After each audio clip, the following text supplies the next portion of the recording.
My recommendation is, again, I'm not a trailing expert. Um,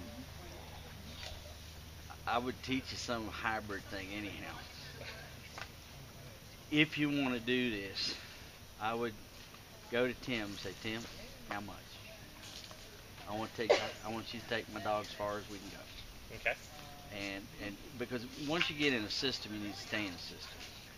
And obviously, he's pretty successful with it. So, and tell him at any given time when you tell me it's time to quit. Okay. Okay. Uh, because I can only see snapshots in time. And for me, definitely she wasn't on a track or trail or anything. Just she's out there just going, Okay. and she's kind of taking you for a walk, which is sort of traditional in the old trailing ways. They just kind of followed the dog wherever it went, and that's just not the way it really works. I've seen Sam. Sam follows pretty much right on. Mhm. And I like Tim. That's what my recommendation for you. That'll give you your own trainer. That and you put time into it. Do exactly what he tells you to do with the dog. I mean, he certainly should track or trail. Uh, but I see first right now at least commitment to track or trail is just really not there. She's almost like she's, what am I supposed to be doing? Okay. And so what I normally do is first do that, teach them what the track gets them what they want. A book I recommend, it is a tracking book, is Glenn Johnson's book. Yeah. Danielle gave it to me Yeah, okay, yesterday. yeah, and that's right. We tried that one, because he lays things out very carefully, um, and we've been very successful with tracking dogs using Okay. that, up to and including actual police tracks, and I think that could be adapted to what you're trying to do, but you have to start out that first 50 foot. You have to learn to put her nose down at least a little bit Okay. and understand that there is a path. There is a path of scent. There's a path of something that she has to follow.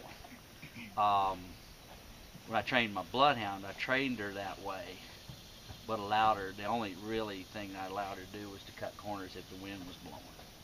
Or yeah, if the victim was out there and she scented and air scented, yeah, why not go for it? That's the difference. When I'm track, the dog has to stay on track no matter what. Um, but that's really for me in my idea.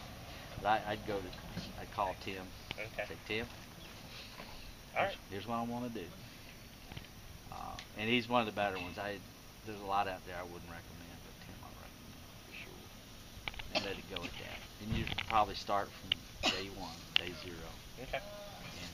And the thing of it is, if if learning is on a scale to 0 to 10, 10 being yeah, I'm there, I've done it. The most important part of that scale is 0 to 1, the concept. And I'd like to see your dog have a better grasp of the concept. I Okay. guess that's the deal. That make sense? Yes. You think that's fair? Yeah. Okay. Because she went off. I said it specifically the way it did so that there was no wind to get in her way. But of course, and it was a hard left.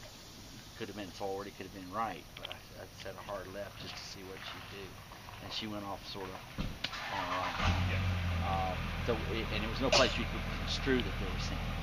So that's why I'm saying what I'm saying. So. And the thing of it is, with search and rescue, you need to be as straight, dead honest as you possibly can, no matter how bad it hurts some days. We've all screwed up numbers of times, and that's actually where we learn a lot. When things didn't go the way we expected them, and what happened, how can we fix this, how can we make this work better, and we've learned some of our most important lessons on screw ups. Okay. So it's not that just the way it is.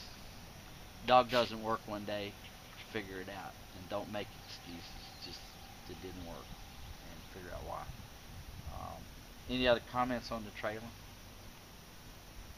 John, do you think? Where's John? I'm right here. Oh, Yeah, I think we should do a couple short ones and see if she can connect the dots. Yeah, I mean, the worrisome part for me is it's like she doesn't recognize the initial spot. And if she doesn't recognize the initial spot, then she can't really get a start on a real trail. She's kind of like she's learned I shoot out, and that makes them happy. Okay, I just go out, and everybody's happy now. And definitely she can air sense. So I think that's her whole MO now. She's figured out how she can do it. So because she air sense a lot, should we not do tracking trailing? Well, or again, you seem to have pretty good control. What kind of off-lead control do you think you have? I spent a lot of time on that because for a very long time she was not very well under control. Especially with the e-collar, I can have her heel right next to me. Yeah. And without a lead at all. What I mean is, if she were out there air sending off lead, could I get her back to me? Yeah. Yes. Yeah. Okay. I can now. I'll go on hikes with her without okay, lead good, on. good, So good. and then it becomes more or less a personal decision. Preference. Yeah. Okay. I mean, if tracking trailing isn't well, let's agree that a good tracking trailing dog is a very important resource. Okay, no doubt about it. If a dog can go from point A to point victim, then hey, it doesn't get any better than that. However, the training to get to that point is very stringent, and not all dogs, I think, are really made to do that.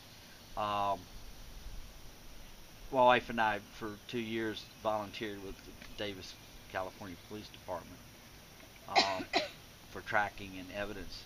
And if that her little tracking dog could give a direction of travel on a B&E, or it gives some information, and a lot of those tracks never went more than 300 or 400 yards maximum. They just don't go that far. Now, for search and rescue, you definitely should be able to go way further than that. But it's the reliability factor that seems to kick everybody's trailing butt. Can you do it day after day after day? I know what an air scent dog can do. I know their reliability is very high, as long as they get in scent. But tracking dogs, how reliable are they?